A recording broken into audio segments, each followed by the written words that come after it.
नमस्कार दोस्तों, मैं विनोद कुमार आपका स्वागत करता हूं सुपर 20 में। आज हम सुपर 20 में पढ़ेंगे हड़प्पा सभ्यता।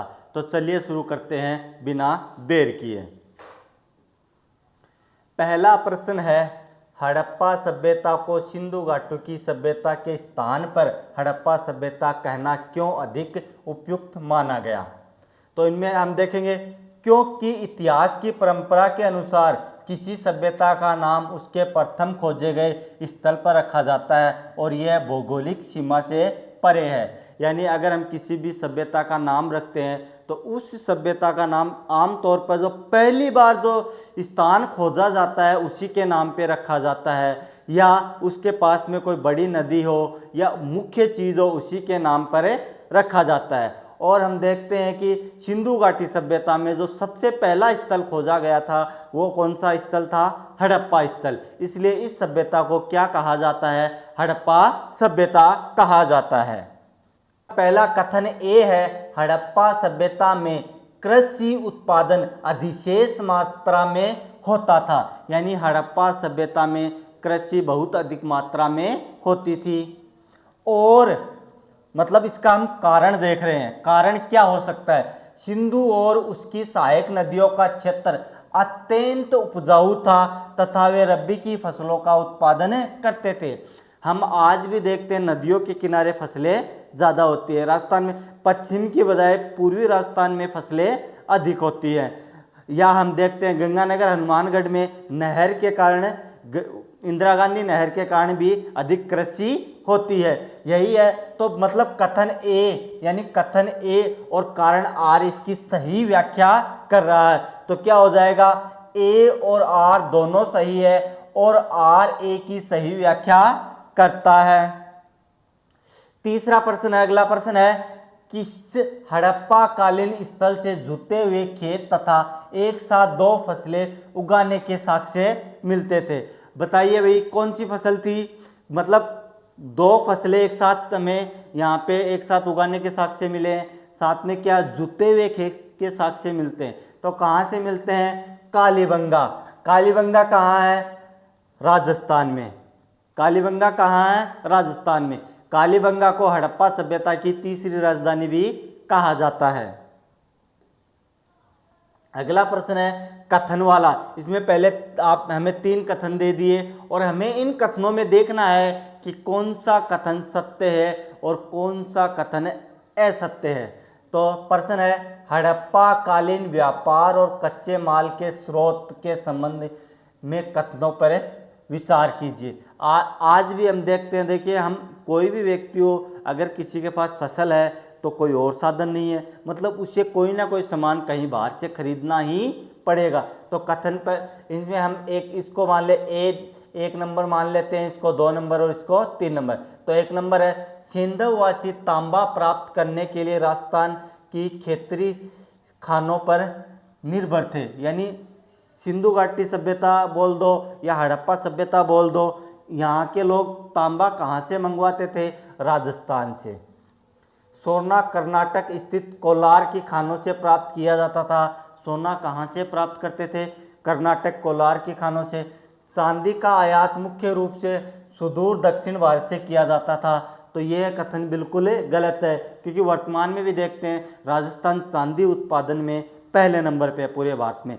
तो ये सुदूर दक्षिण में तो जाने का विचार ही नहीं होगा। तो इसमें क्या हो जाएगा? कथन 1 और 2 सत्य हैं जबकि कथन 3 असत्य है। अगला प्रश्न देखते हैं। अगला प्रश्न सीधा प्रश्न है, हड़प्पाई समाज में अंत्योष्टि यानी समाधान प्रणाली के संबंध में क्या निष्कर्ष निकाला जा सकता है?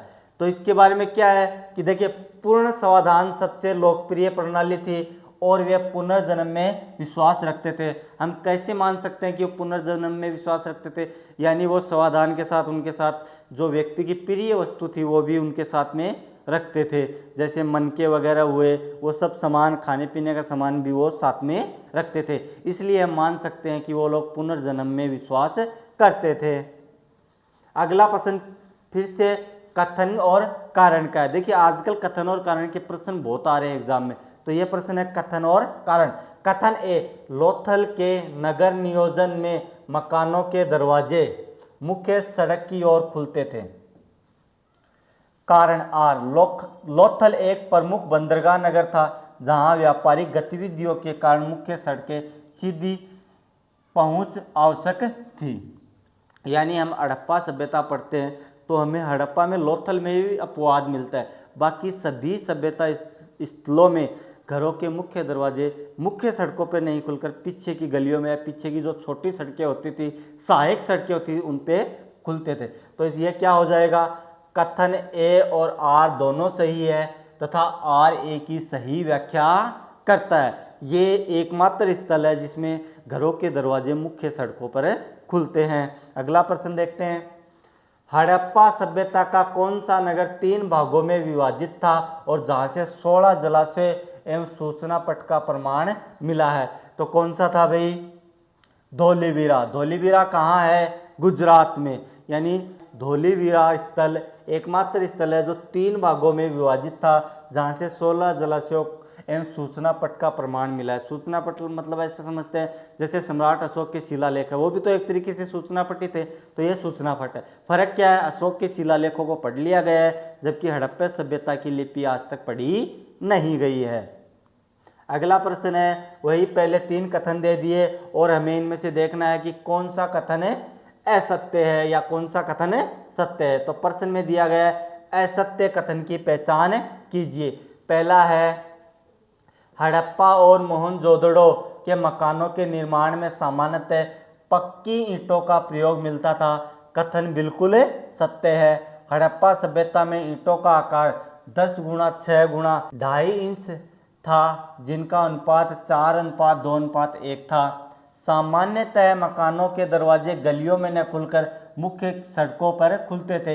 यह कथन बिल्कुल असत्य है क्योंकि मैंने आपको पिछले प्रश्न में बताया था हड़प्पा सभ्यता के लगभग सभी स्थलों में घरों के मुख्य दरवाजे मुख्य सड़क पर न खुलकर पीछे की गलियों में या पीछे के छोटे रास्तों पर खुलते थे। तो यह कथन असत्य होगा और हमें पहचानना क्या है असत्य कथन।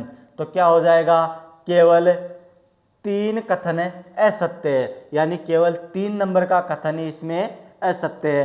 अगला प्रश्न है, हड़प्पा सभ्यता की सामाजिक संरचना के संदर्भ में निम्नलिखित में से कौन सा कथन सही है? हमें इनमें से कथन देखना है।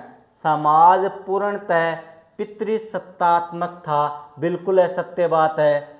समाज में मातृसत्तात्मक स्वरूप और विभिन्न वर्गों का अस्तित्व दिखता है, ये बिल्कुल सही बात है। यानी हड़प्पा सभ्यता कौन सी थी? मातृत्व प्रधान सभ्यता थी।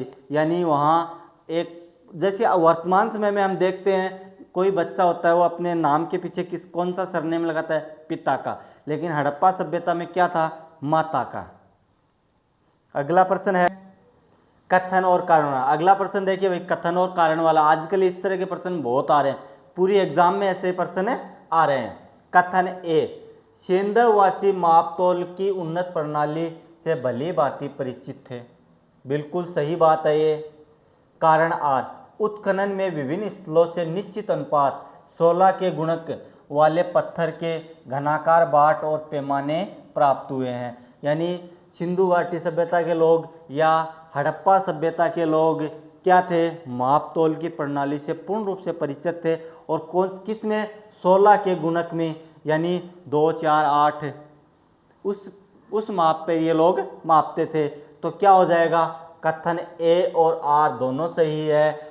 आर ए की सही व्याख्या करता है। नेक्स्ट है, हड़प्पा सभ्यता से प्राप्त कब्रिस्तान को पुराविदों द्वारा क्या नाम दिया गया? यानी देखो, कोई भी सभ्यता स्थल होता है उसकी खुदाई के बाद निश्चित मतलब जो अगर मर्द बांड मिलते हैं तो उनको भी नाम दिया जाता है। कोई और चीज़ें मान ले, कोई और सिक्के वगैरह मुद्रा वगैरह मिलती है तो उनको भी नाम दिया गया है। तो कब्रिस्तान को क्या नाम दिया गया है? कब्रिस्तान को नाम दिया गया R37। क्या नाम दिया गया है? R37। कब्रिस्तान का नाम है R37। अगला प्रश्न है भाई, कथन वाले। हमें इनमें क्या चुनना है? सही विकल्प चुनना है। सेंधव धर्म में मातृदेवी की उपासना सर्वाधिक लोकप्रिय थी, बिल्कुल सही बात है। मोहनजोदड़ो से प्राप्त त्रिमुखी पुरुष देवता की मुद्रा को मार्शल महोदय ने आदि शिव नाम दिया या आदि शिव माना है। बिल्कुल सही बात है। हड़प्पा सभ्यता में लगभग प्रत्येक प्रमुख नगर में विशाल मंदिरों के पुरातात्विक साक्ष्य मिले। बिल्कुल गलत बात है भाई। देखिए, भारत में मंदिरों का विकास बौद्ध धर्म के बाद शुरू होता है और हिंदू धर्म के मंदिर हमें सर्वप्रथम गुप्त काल में देखने को मिलते हैं। गुप्त काल में ही सर्वाधिक बड़े मंदिर और लोकप्रिय मंदिरों का निर्माण शुरू हुआ था। तो ये कथन क्या हो गया? असत्य। तो इसका अनुसार हो जाएगा कथन 1 और 2 सत्य हैं तथा कथन 3 असत्य हैं। अगला प्रश्न, सेंधव लिपि की लेखन दिशा मुख्यतः किस प्रकार की थी? यानी देखिए, वर्तमान में लिपि 3 तरीके की होती है। एक दाएं से बाएं लिखते हैं, एक बाएं से दाएं लिखते हैं और तीसरी होती है सर्पिलाकार। यानी एक पहले आएंगे आप इस तरफ, फिर ये कौन सी लिपि हो गई? सर्पिलाकार। अगर मुझे इस तरफ लिखना है तो ये कौन सी हो गई? बाएं से दाएं। और अगर मुझे इस तरफ से लिखना है तो कौन सी हो गई?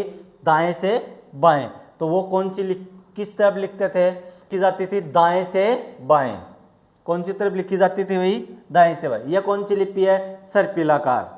अगला प्रश्न, हड़प्पाई अर्थव्यवस्था में सिंडोन शब्द किसके लिए प्रयुक्त होता था और इसका क्या महत्व है?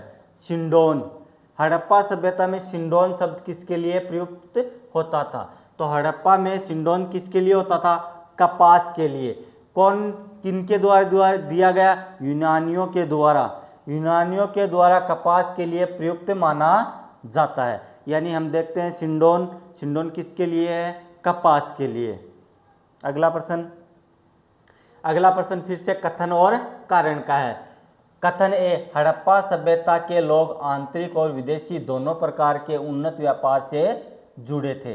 यानी हड़प्पा सभ्यता के लोग अपनी सभ्यता स्थल से एक स्थल से दूसरे स्थल पर तो व्यापार करते ही करते थे, साथ में पास में जो दूसरे देशों की सभ्यताएं थी उस टाइम पे वर्तमान मतलब उस समय की जो सभ्यताएं थी उनसे भी व्यापार करते थे। कारण आर, मेसोपोटामिया के अभिलेखों में मेहुहर सेंधव क्षेत्र के साथ व्यापारिक संबंधों का उल्लेख मिलता है। तो क्या हो जाएगा? कथन ए और आर दोनों सही है और आर ए की सही व्याख्या करता है। अगला प्रश्न, किस हड़प्पा कालीन स्थल से शल्य चिकित्सा के साक्ष्य बच्चे की खोपड़ी में 6 छेद के रूप में मिले हैं? हम ये राजस्थान के इतिहास में बार बार पढ़ते हैं। कहाँ से मिले हैं? कालीबंगा। कालीबंगा कहाँ का स्थल है? राजस्थान का। याद रखना भाई, राजस्थान में कालीबंगा से इसके साक्ष्य मिले हैं। देखिए, पूरी सभ्यता का विस्तृत नाम है, या तो हम सिंधु सभ्यता कह देते हैं या हड़प्पा सभ्यता। उसके अलग अलग स्थल हैं ये सब। तो इनमें से केवल हड़प्पा सभ्यता वर्तमान में भारत में नहीं है, बाकी तीनों स्थल भारत में है। कालीबंगा कहाँ है? राजस्थान में। लोथल कहाँ है? गुजरात में। और बनवाली हरियाणा में। आगे वही है, हमें क्या साधना है? असत्य कथन देखना है। तो सर्वाधिक संख्या में बनी मुद्राएं शैलखड़ी पत्थर की होती थी। चुंद, हुदड़ों और लोथल से गुरिया मनका बनाने के कारखाने प्राप्त हुए हैं। तो दोनों कथन बिल्कुल सत्य हैं। सेंधव मृद भांडों पर केवल मानव आकृतियों का ही चित्रांकन मिलता है, वनस्पतियों का नहीं। यह कथन बिल्कुल असत्य है। हमें सेंधव से मृद भांडों पर वनस्पतियों के चित्र ज़्यादा मिलते हैं, मानव आकृतियों के कम। तो इसका उत्तर हो जाएगा कथन 3 केवल असत्य। हमें असत्य कथन देखना है तो कथन 3। अगला प्रश्न, मोहनजोदड़ो से प्राप्त प्रसिद्ध कांस्य की नर्तकी की मूर्ति का निर्माण किस विधि द्वारा किया गया था? यानी मूर्तियों का निर्माण हम वर्तमान में देखते हैं तो कोई ना कोई विधि का प्रयोग करते हैं। एक तो डायरेक्ट बड़े पत्थर को काटकर उसकी मतलब उसको कारीगर अपनी छीनी हथौड़ी से गढ़कर उसकी मूर्ति बनाता है, दूसरी किसी सांचे में डालकर बनाते हैं। तो कौन सी किया गया था? दरवी मोम विधि। यानी पहले मोम की आकृति बना ली गई थी, उसके बाद में उसके अंदर पिघलाकर धातु डाली गई थी। अगला है, पंचतंत्र की प्रसिद्ध कहानी चालाक लोमड़ी का आभास कराने वाला चित्रांकन किस स्थल से प्राप्त मृद भांडों पर मिलता है? यानी हमें पंचतंत्र की कहानी किसने लिखी थी? विष्णुदत्त शर्मा ने। तो उसमें हमें चालाक लोमड़ी की कहानी का चित्र हमें कहाँ से मिलता है? लोथल से। लोथल सभ्यता स्थल से हमें एक मृद भांड मिला है जिसमें हमें ये आभास होता है कि शायद ये पंचतंत्र की कहानी से मिलता जुलता है।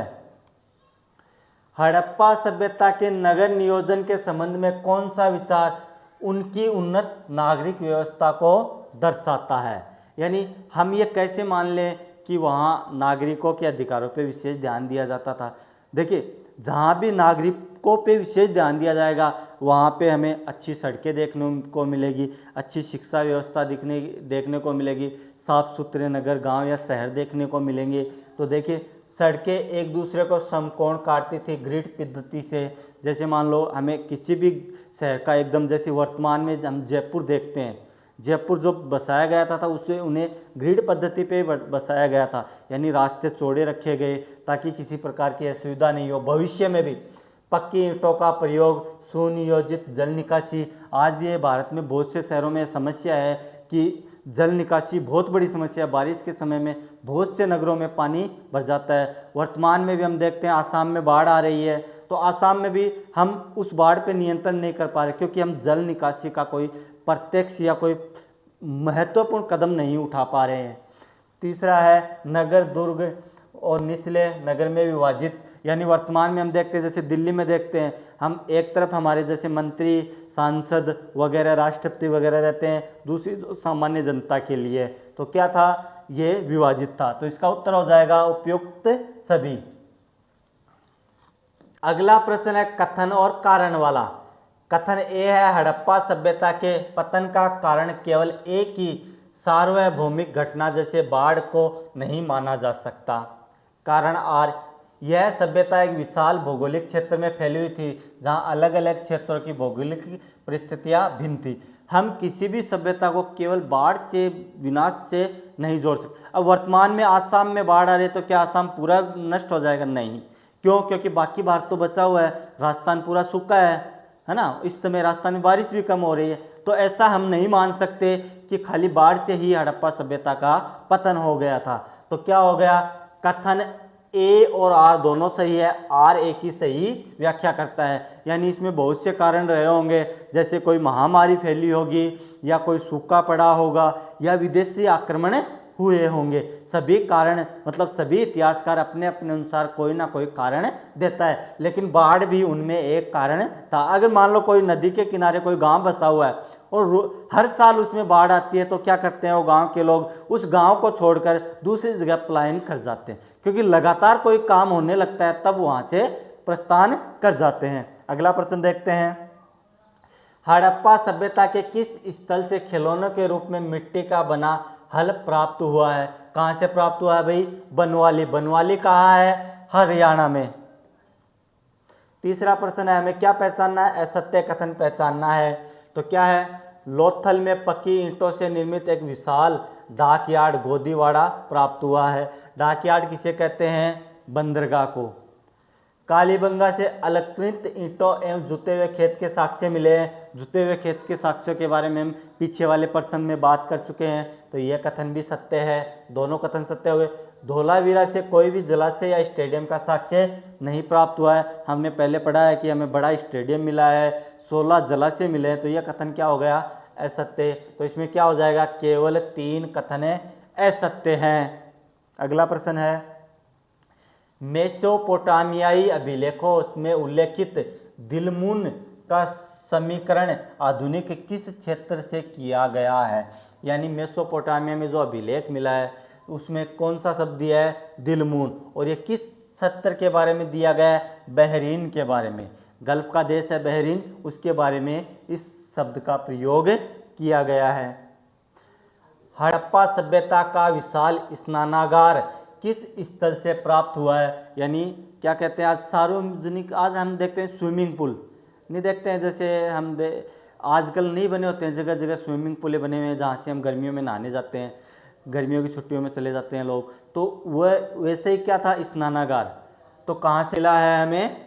मोहनजोदड़ो से। यानी ये सबसे बड़ा स्नानागार कहाँ से प्राप्त हुआ है? मोहनजोदड़ो से। आज की क्लास में बस इतना ही। धन्यवाद। आगे मैं आपके लिए फिर लेके आऊँगा भारत के इतिहास से जुड़े हुए प्रश्न। हम इतिहास को क्रम से पढ़ रहे हैं, ये भारत के इतिहास की दूसरी क्लास है। अगली वाली क्लास में भी हम इसी क्रम से आगे वैदिक और उत्तर वैदिक सभ्यता को पढ़ेंगे और उसके बाद में आगे क्रमबद्ध चलते रहेंगे। धन्यवाद।